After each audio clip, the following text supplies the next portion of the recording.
Welcome to Pindar Poetry. We hope you learned something new. In this video, I will show you how to make a delicious half-boiled omelet.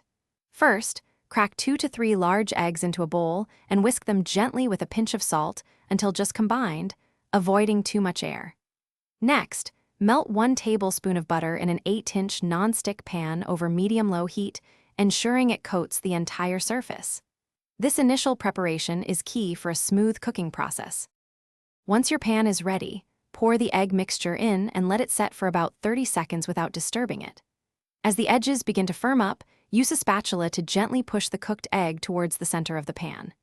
Tilt the pan slightly to allow the uncooked egg to flow underneath, filling the gaps. Repeat this process a few times, working your way around the pan until most of the liquid egg is gone but the top still looks moist. Now for the exciting part. Once the top of your omelet is mostly set but still looks a bit wet, sprinkle your favorite fillings, such as shredded cheese or fresh herbs, onto one half. Using your spatula, carefully fold the other half of the omelet over the fillings. Let it cook for another 15 to 20 seconds to warm the fillings and achieve that desired soft, runny center. Slide it onto a plate and enjoy immediately. For the best half-boiled omelet, remember to keep your heat low and be patient. Over-whisking can incorporate too much air, leading to a tougher texture, so a gentle whisk is best. Practice makes perfect, so don't worry if your first attempt isn't exactly right.